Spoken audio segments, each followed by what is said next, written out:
Bienvenidos a Gente y Ciudad, su programa de lunes a viernes desde las 11 de la mañana y hasta las 12 del mediodía en Puerto La Cruz por Unión Radio 93.7 FM, todo el tiempo en todas partes. A nivel global nos pueden escuchar en vivo también desde las 11 y hasta las 12 del mediodía por la aplicación que puede descargar de Play Store o App Store o por la web de mundour.com. Allí ingresa en la pestaña Ciudades y en Puerto La Cruz selecciona Unión Radio 93.7 FM porque también va a encontrar todas nuestras emisoras hermanas del circuito. De lunes a viernes siempre abrimos nuestro Instagram Live de nuestra cuenta institucional @Unión Radio 93 piso 7. Todo este equipo está presto para iniciar el programa y saludarlos desde la gerencia general Juana Bellorín, en la edición y grabación Armando López y Luis Pérez, en el control técnico Luis Rodríguez, en la coordinación de la producción general del circuito Unión Radio está Jesús Salazar, en la jefatura de producción de Unión Radio 93.7 FM Alexandra Gamboa, desde la producción general del programa Gente y Ciudad Jessica Molina, en la redacción de Mundo UR desde Anzoátegui está Sara y Portillo. En la conducción del programa, María Alejandra Malaver Bellorín, que los saluda, certificado de locución 36.581 y de productor nacional independiente 6.264. Las redes sociales de Gente y Ciudad, Twitter, Instagram, TikTok, @Gente y Ciudad ORG. Mi cuenta personal también es igual en todas las redes, Twitter, Instagram, TikTok y también LinkedIn, @MaleMalaver. Avancemos, es hora de iniciar Gente y Ciudad. Síguenos en Instagram, @Unión Radio 93-7 y @MaleMalaver. El aporte de la política. Descubre el verdadero sentido de la política, el poder y la democracia. Mira, aquí el DJ me dice, el poder lo tengo yo. ¿Qué tal? Hoy hablo como loro, te dije. Ya tenemos en línea a Gabriel Reyes, consultor político y profesor de posgrado. Su Twitter e Instagram @GReyesG. Y este es un pendiente que teníamos, algo así como esas cosas que nos gusta a nosotros dos cuando hacemos este contacto los miércoles, de entrar en aguas profundas, ¿no? De hablar de esta quinta pata al gato, porque es que se ha dicho que se elige en primarias el candidato presidencial. Y entonces uno dice, bueno, ¿necesariamente se elige el candidato presidencial o se pudiera elegir el líder de las primarias? ¿O qué es lo que tienen planteado? Porque esto como que complica las cosas, porque si se va a elegir al candidato presidencial del año 2024, pues muchas cosas dependen del Consejo Nacional Electoral. Y quizás, si no fuera así, no todas dependerían. Pero dejemos que sea nuestro Gabriel Reyes quien nos conteste estas interrogantes. ¿Cómo estás, Gabriel? Hola, María Alejandra, buenos días y buenos días para todos quienes nos escuchan como todos los miércoles a través de Unión Radio. Bueno, mira, tu pregunta tiene mucho de picardía y voy a tratar de ser un poco claro en lo que es mi punto de vista al respecto. Por supuesto, te está refiriendo a que en la primaria puede resultar triunfador alguien que no pueda ser candidato, ergo estaría inhabilitado. En cuyo caso, entonces sería el líder de la oposición y no necesariamente el candidato.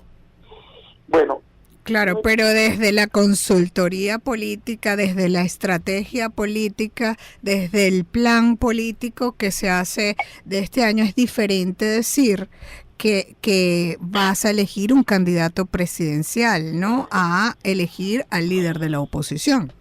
Lo que pasa es que tendrías que deshacer y rehacer lo que se tejió alrededor de la comisión de primaria, porque precisamente el objetivo de la primaria como proceso era escoger el candidato que enfrentaría al candidato oficialista en el proceso electoral del 24. Entonces, desvirtuar algo que ya está en marcha es complicar aún más algo que todavía no está claro que se vaya a celebrar. Entonces, yo prefiero pensar que esa persona que va a resultar triunfadora en esa eventual elección, que todavía no sabemos, pero hay gente que dice que sí se va a celebrar, puede ser el líder de la oposición y el candidato, porque al final la convocatoria nacional de cara al 24 requiere un poco más del tecnicismo de la figura del candidato y requiere mucho de liderazgo, porque no van a votar por una persona, tienen que votar por una visión de país que tiene que ser vendida de manera abrumadora.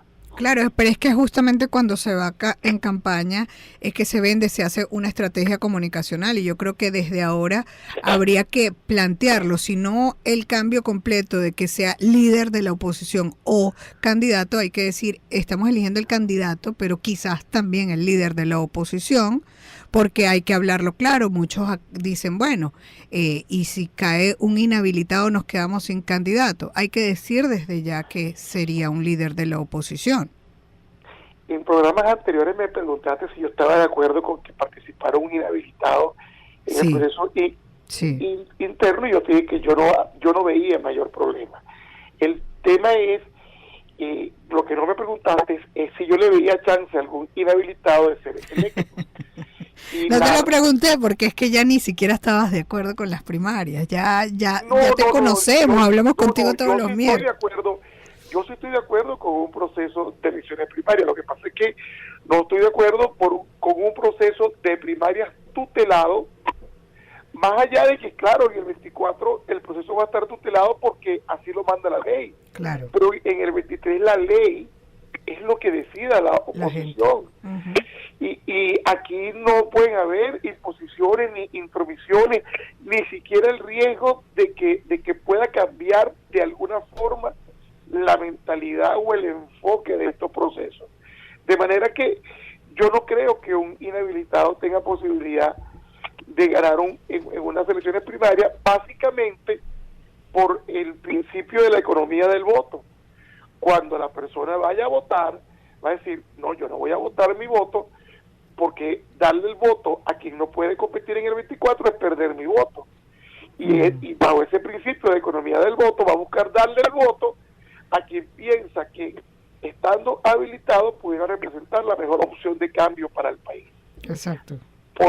Por eso yo no creo que los inhabilitados, que deberían tener el derecho de competir, yo no creo que tengan la oportunidad de resultar victoriosos. Más allá de esto, y volviendo a la pregunta inicial, sí considero que esa dicotomía que tú hoy pícaramente exhibes en la pregunta entre el candidato y el líder no debería existir. Primero porque nuestra cultura política es una cultura que arrastra un mesianismo muy profundo.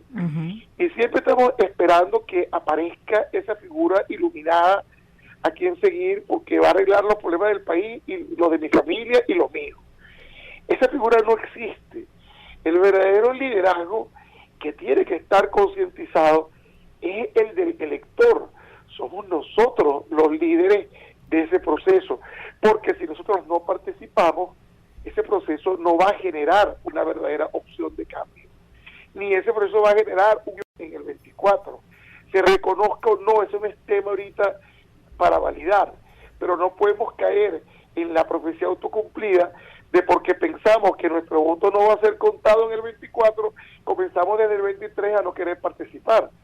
No, yo creo que si ese proceso de primaria se llega a dar bajo las condiciones que debería tener un proceso de primaria autónomo de oposición, y debe ser autónomo, entonces debemos comenzar a participar en el 23. Y si no hay primaria, con más razón tenemos que participar desde el 23, porque definitivamente arrastrar, fíjate que ya se introdujo por ahí un recurso. Debería ser masiva. Antes de que te vayas al recurso, ¿no? Debería ser masiva la participación, porque entonces la legitimidad de esa persona que quede, bien sea como líder o como candidato, pues puede ser incluso utilizado en campaña en detrimento pues de esa candidatura.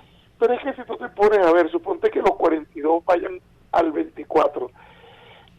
De esos 42 no van a llegar más de 4 o 5 al proceso electoral, porque esto funciona con dinero.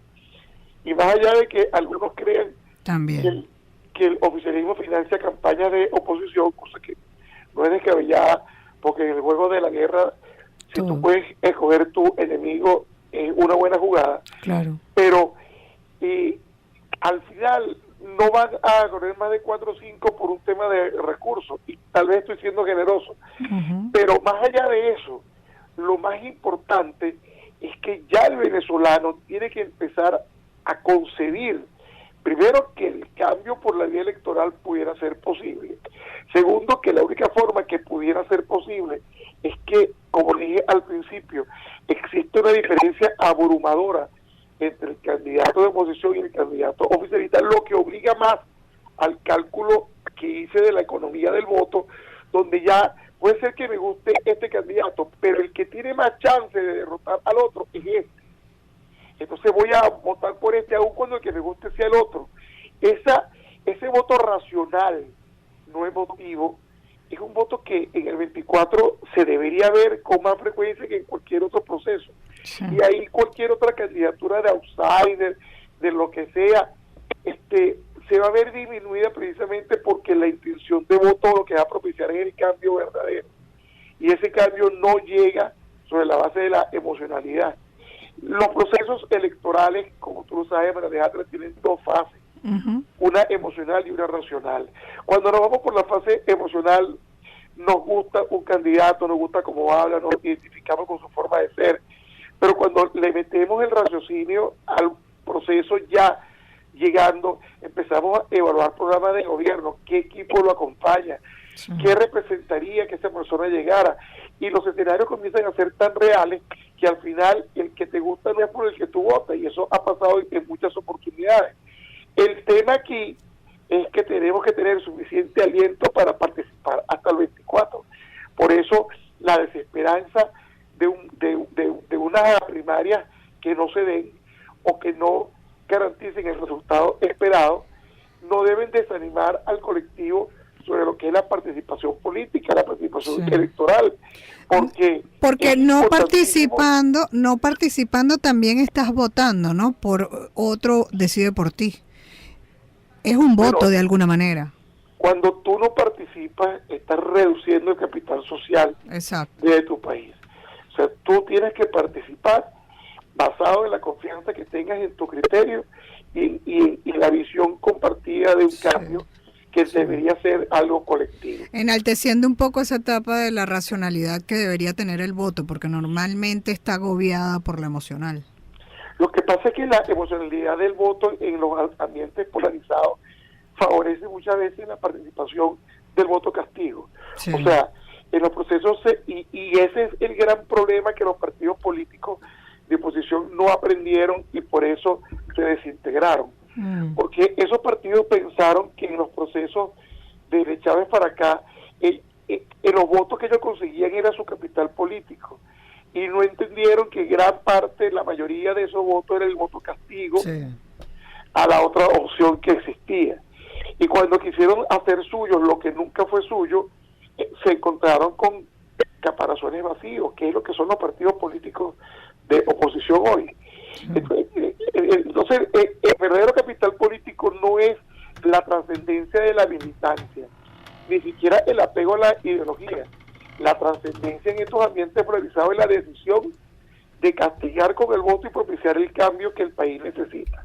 Bueno, un llamado a la racionalidad, a revisar las propuestas y todo esto para entonces tener una mejor calidad de voto en las próximas elecciones. Eso hablaríamos en términos generales, incluso hasta fuera de Venezuela y en todo el mundo. Muchísimas gracias a Gabriel Reyes, consultor político y profesor de posgrado. Su Twitter e Instagram @greyesg.